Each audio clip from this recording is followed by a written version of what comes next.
तू सातों द्वार काल चक्र के समाप्त होखे के पहले ही पार कर ले लू। अब तो पृथ्वी लोक पे वापस जा सकेलू। मैया, मैया,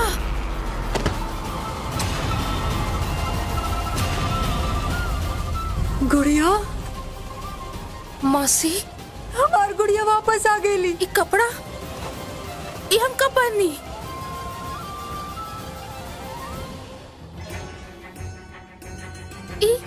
यहाँ कहाँ हो खता? ये अर्थी काहे सजावल गेल बा और अर्थी पे हम काहे रहनी हो? घर वाला सब ठीक पड़ा ना? बतावा ना मौसी, ई हम का पहन ले बनी? बोली ने सब ठीक बना? अरे गुड़िया, चमत्कार हो गई, माता रानी के चमत्कार।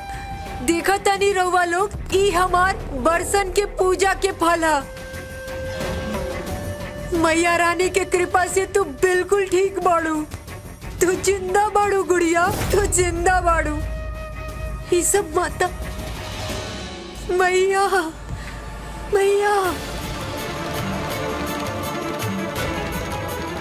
हमके विश्वास हो गइल कि रउआ हमरा साथे बानी। यहाँ सब का होखता कोई हमरा के समझाई? हमरा खाली याद बा कि कार्तिक जी हमार हाथ पकड़ ले रहन।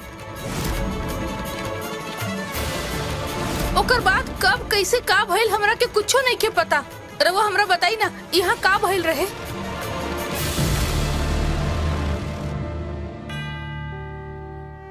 कुछ याद नहीं खे?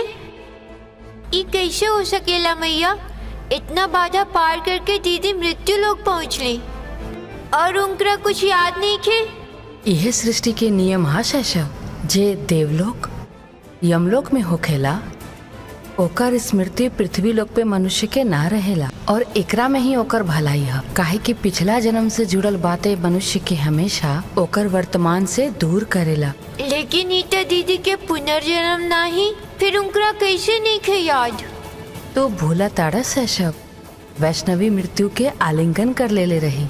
यमलोक के स्मृति ना होखे के ही ओकरा खातिर लाभदायक है। कैसन लाभ मैया? ऐसे तो दीदी फिर से दुख में उलझ जाइहन। हमके उनकरा के समझाए के पड़ी। जौन बात यहाँ भई उनकरा के याद दिलाए के पड़ी।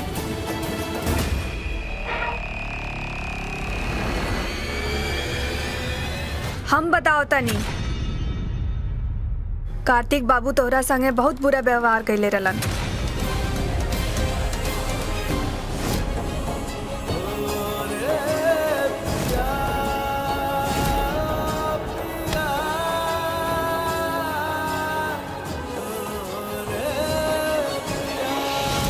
कहाँ बारन कार्तिक जी और बाकी सब घर वाला? वो कहाँ बारन? उहे जहाँ उनकर जगह बा पुलिस गिरफ्तार करके ले गईलन। जौन तारा साथे भयल ओकर बदला यशोदा ले लेली, अंदर करवा देली उनका के। छोटे ठाकुर बहुत बुरा कैलन तारा संगे, ओकर सजा उनका मिल गई। का? हाँ गुड़िया, और प्रताड़ना ना सहे देम ताके ए लोग के। उ तो माता रानी की कृपा बा जौन ताके मौत के मुंह से वापस ले आई। नहीं तो ई लोग ताके परलोक भेजे के पूरा तैयारी कर ले रहे। बिटिया, अब हमनी के पुलिस के लगे जाके सारा सच बता दिया जाए। और कार्तिक के तो मानसिक अस्पताल। बस मौसी, कार्तिक जी के खिलाफ एक शब्द न सुनब हम। गुड़िया, हम तो तारा भलाई खातिर। ये भला है तो बुरा का होखी मौसी? ये सब कुछ रउआ कारण भइल बा। हाँ? ना हम और बेगुनाही साबित करे के बंधन में बंधल रहती और ना ही कार्तिक जी से हमार दूरी बढ़ल रहत। इल्जाम तो रउआ लगेले रही ना माँ जी पे। वो तो ना कहली है कार्तिक जी के कि उनकर बेगुनाही साबित करा। तो रउआ हमने के बीच में दीवार खड़ा काहे कईनी?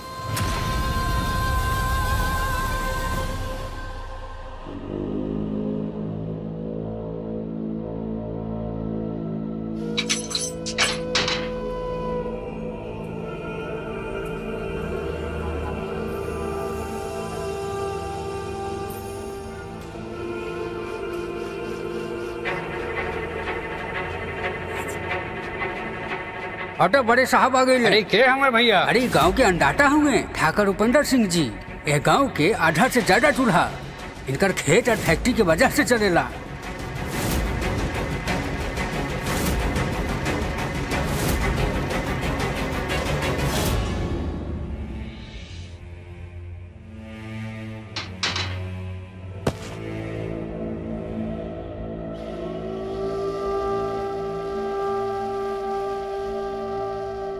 अरे इंस्पेक्टर साहब, हमारी बात सुनी। देखिए, हमारे यकीन करी, हमारा पूरा परिवार कार्तिक और वैष्णवी के शादी खातिर तैयार तो हो गई रहा है। कौनो तरह का दिक्कत ना रहा है। दिक्कत रहा तो यशोदा के, और वैष्णवी तो खुद अपने मर्जी से हमारे हवेली में रहत रहा ना। पर एक शख्स रहा है जो चाहत रहे कि ऊ वहां ना रहे, और ऊ रहा यशोदा। ओकरा के काहे ना गिरफ्तार के नहीं? देखिए इंस्पेक्टर साहब, वैष्णवी का जो डेथ रहा है कसम से बिल्कुल नेचुरल डेथ रहा है। अरे मन हमारे परिवार कुछ ना कैलास। पोस्टमार्टम रिपोर्ट आते ही पता चल जाए कि का कैले बा। अब हवा खा। पोस्टमार्टम तक थोड़ी रहल जाए यहाँ पर। काहे ऐसन कैलू हम ओसी? हमार माई बाप होके हमार घर उजाड़ तारू काहे?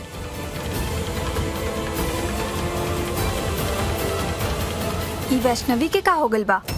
आज से पहले इनकर ऐसा रूप ना देखनी। बस बहुत हो गई मौसी। अब हम आपन और कार्तिक जी के बीच केहू के नावे देहब।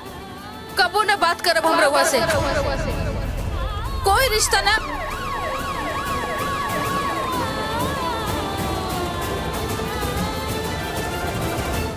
हम हॉस्पिटल से आइल बनी। डेड बॉडी कहाँ बा?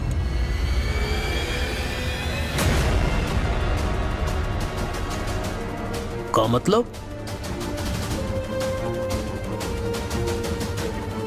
रउआ का पता बा डेड बॉडी कहाँ बा? ये डेड बॉडी बा। ई कैसन मजाक है? मजाक नहीं, ये सच बा। ये वापस जिंदा हो गई। डॉक्टर साहब, यहाँ कोई गलत फहमी होखल बा। हम जिंदा बानी। रउआ तो बता सकी ना कि हमारे परिवार वाला लोग के कहाँ लेके गए। हमरा वो लोग से मिले के बा, बताई ना। पुराना पुलिया के पास वाला थाना में, फिर वजह से बड़का जेल लेके जाइए। कार्तिक जी। गुड़िया गुड़िया मौसी।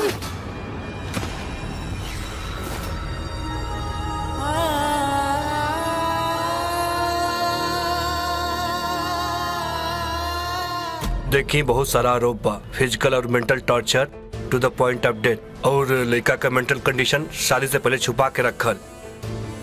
अब बेल तक कोर्ट से मिल सकेला। अरे तक करवावा ना। कैसे? कोर्ट तो 3 दिन खातिर बंद बा। 3 दिन?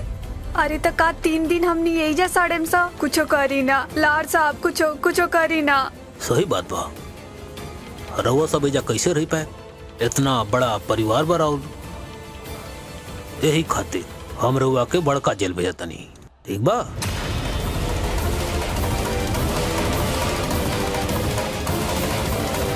हम कुछ करता नहीं। बड़का जेल भेजे की तैयारी करा। तोहरा वजह से घर के बड़का बुजुर्ग जेल में सड़ी। खूब नाम रोशन केले बड़ा कुल के। इके दोस्त काहे देता रहा? दोषी तो हम सब बानी। सबने वैष्णवी के पति धर्म का अपमान करनी जा, ओकरा साथ अत्याचार करनी जा, तो परिणाम तो भुगते के पड़ी ना। अम्मा जी, ई का करता नहीं? इतना जोर से बोल के हमने के सजा बढ़वाई का? अभी भी अपने पड़ल बा सबके। ओजा 3 दिन में यशोदा वैष्णवी के अस्थि भी बहा दीहन। एक सुहागन के ओकर पति के कंधा भी नसीब ना हुई। ए वैष्णवी, माफ करती है हमनी के। बहुत बुरा करनी जे हम सब तोहरा संगे। आराम से। हाँ, यकीन नहीं किया हो कि वैष्णवी तारा के धक्का मार सकतारी। का हो गल बा इनका? लागत और वैष्णवी ना होई जिनका हमनी जानत रहनी सा।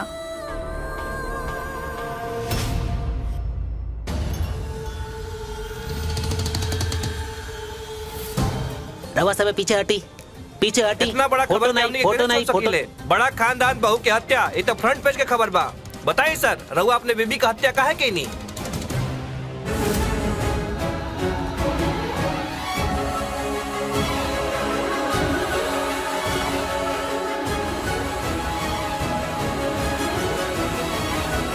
दीदी तू काहे भागा तारू? कार्तिक जी और सबके जेल में तू इन सब के साथ जाना तारू, फिर तू कैसे भूल गेलू? ए लोग के अपन करने के सजा भुगते अभी कोनो मजाक न चिकलू, हमरा के अपन परिवार के बचावे के हुई, हम जाता नहीं। याद करे ना दीदी, तू अपना आँख से देख ले रहलू अभी थोड़ी देर पहले वो यमद्वार, वो 7 गो प्रश्न। हाँ बहकल बहकल बात कर तारा चिकलू, हमरा पास समय नहीं खे, हम तारा से बाद में बात करब, ठीक बा? अभी हमरा के जाए की पड़ी, हमार जान अटकल बा। रक्षा कर मैया, हमरा वजह से हमारे परिवार वाला के जेल जाए की पड़ी तो हम खुद के कबो माफ न कर पाई। क्या बता सकिले रहुआ हमके ऐसा काहे भइल?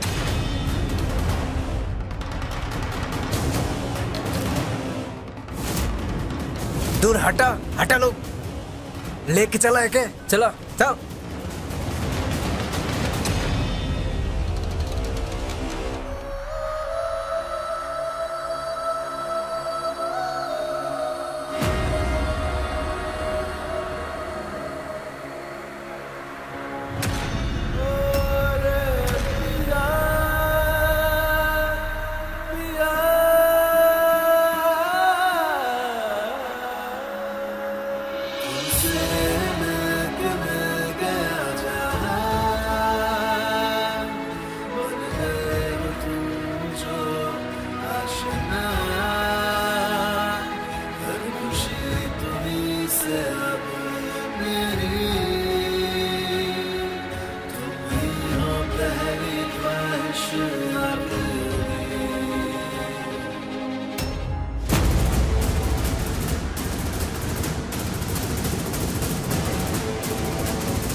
कवन जुर्म खातिर हमार परिवार वाला के हथकड़ी पहनेले बानी सर जी? परिवार तू के हऊ तो रहुआ अगर यही परिवार के हिस्सा बानी, रहुआ भी गिरफ्तार रखो।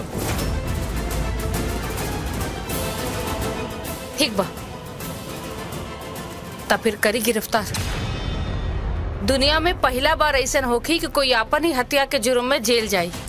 What nonsense. हम वैष्णवी कार्तिक ठाकुर बानी सर जी, और हम जिंदा बानी।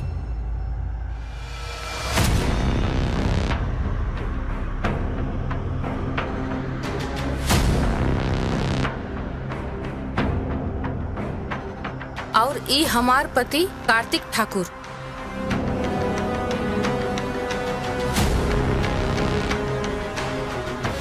देखी इनकर आंख में रउआ के हमरा खातिर खाली प्रेम दिखी, फिर रउआ कैसे कह सकेनी ये हमरा जान से मार सकेला?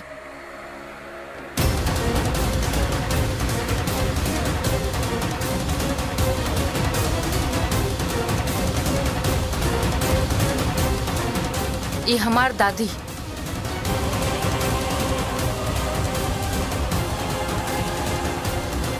ये हमार ससुर जी उपेंद्र ठाकुर,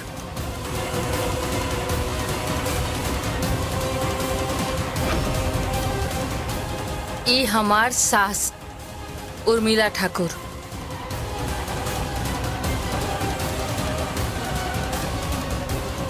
ये हमार करण भैया और चाचा जी,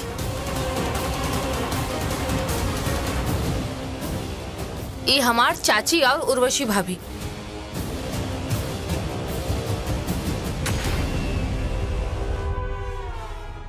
ये अब हमार पोल खोल ना दे। ये हमार पूरा परिवार है सर जी, और ये सब बेकसूर हवन। केहू हमरा साथे कुछ नहीं कैले। का यही लड़की के मर्डर के जुर्म में गिरफ्तार के लिए बड़ा सबके समझ में हमहू के नावत बा सर, ये तो वह लड़की बा, लेकिन ये कैसे संभव बा? हम खुद अपने आंखें से लड़की के बॉडी के अर्थी पर लेटल देखले रहनी। देखले रहला, मगर ही उठ गई बिया, अजिंदा बड़ी। जहाँ तोहार कानून खत्म होला, ओइजा हमरा मैया के कानून शुरू होला। इहे हा हमार मैया के चमत्कार।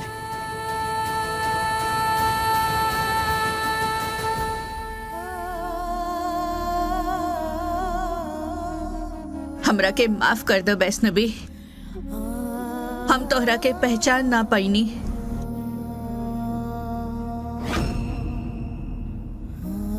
हमसे बहुत बड़ा गलती हो गई। राहुल कोनो गलती नहीं खे, रवा चिंता ना करी, अब हम आ गई नहीं है ना, सब ठीक हो जाए।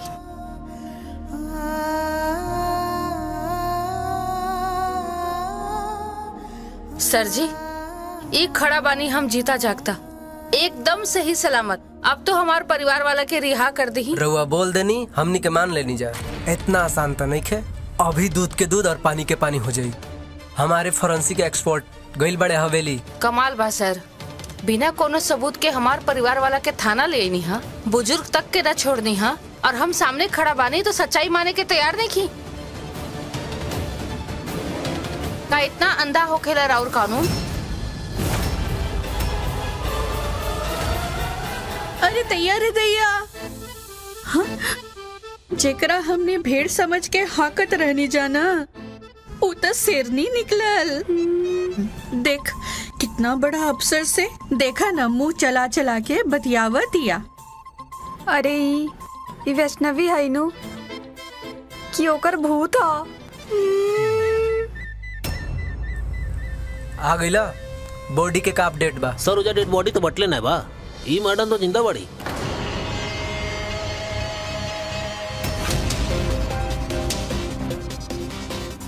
आ इंस्पेक्टर साहब, रउए इंतजार करत रहनी जा।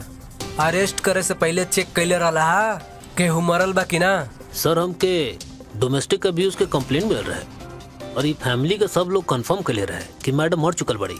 एक खड़ा हम बानी राउर सामने सर, अपन परिवार वाला खातिर हम लड़त आनी। अगर इनका से प्रताड़ित रहती तो का हम बचावे आती? इस सब हमार अपना बाड़न सर। और रहल बात गैरन के, जे हमार बीच फूट डाले के चाहता, उनका हम साफ साफ कहता नहीं कि हम शक्ति के उपासक हैं। हमार परिवार के छेड़वा तो कसम छठी मैया के, छोड़ब ना हम तहरा के।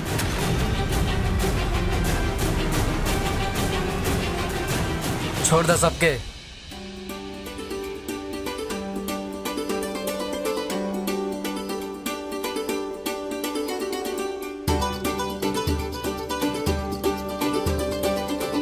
हमके माफ करी मैडम, हम बस अपन ड्यूटी में बहुत रहनी।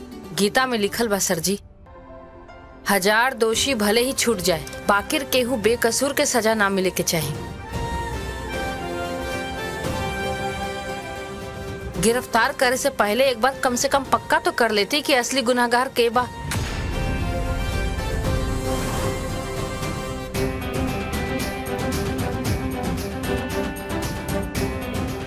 रहे द वैष्णवी, इतना खाली अपन ड्यूटी करत रहे, लेकिन ये चमत्कार भइल कैसे?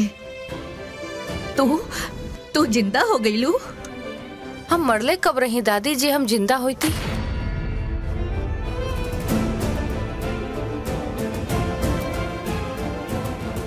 हम तो बस बेहोश रहनी, हम तो बस सपना देखत रही कि मैया अपन हमरा गोदी में सुले ले बाड़ी।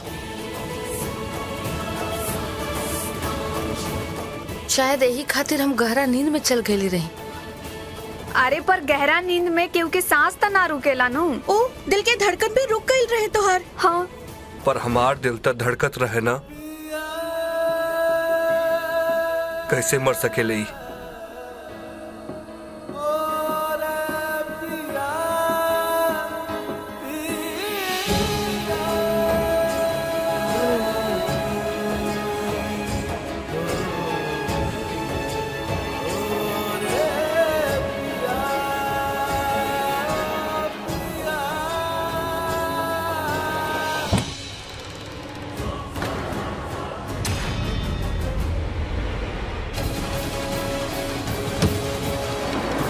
अरे मृत शरीर के जल्दी से अंतिम संस्कार ना कल जाई ना, तो भटकल आत्मा प्रवेश कर सकेला। बहुत डर लागता। वो वैष्णवी ना, शायद कोनो दोसर आत्मा हा। ई बार ना चुड़ैल के रूप धारण कैले भी आओ। जल्द से जल्द हमरा चुड़ैल के घर से बाहर निकाले पड़ी।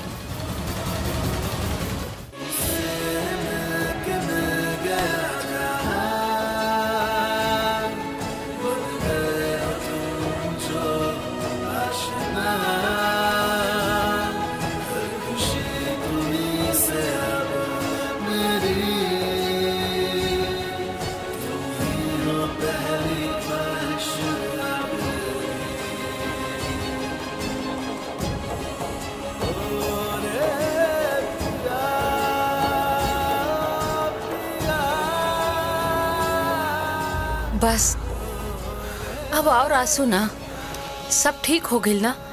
अब हमनी के कोनो दूर ना कर पाई।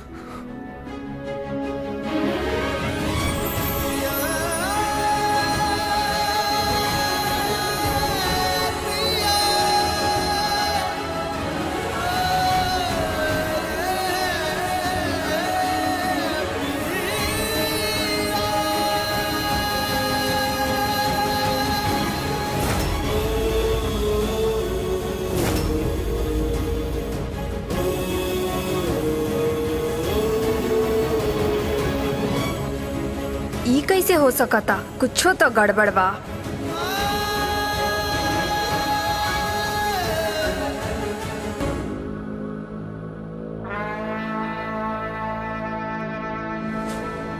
अरे अब सारा बात इहे कर ले वालों का।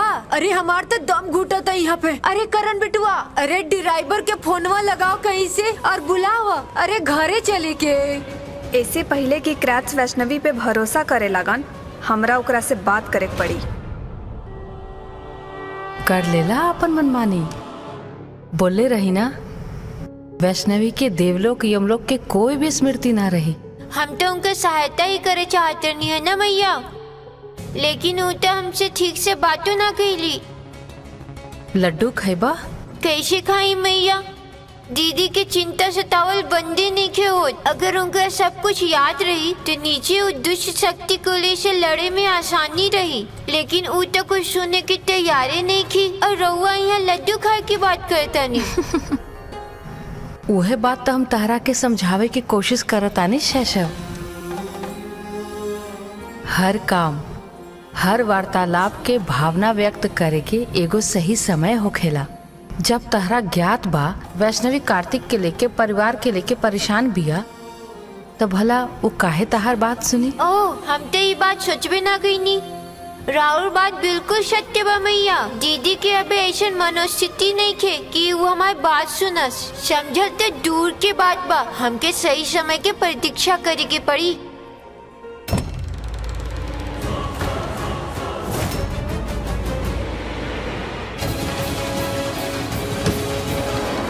अरे मृत शरीर के जल्दी से अंतिम संस्कार ना कल जाई ना तो भटकल आत्मा प्रवेश कर सकेला। हमरा बहुत डर लागता। ओ वैष्णवी ना शायद कोनो दोसर आत्मा हा। ई बेरी ना चुड़ैल के रूप धारण के लिए भी आऊ। जल्द से जल्द हमरा ई चुड़ैल के घर से बाहर निकलवावे पड़ी।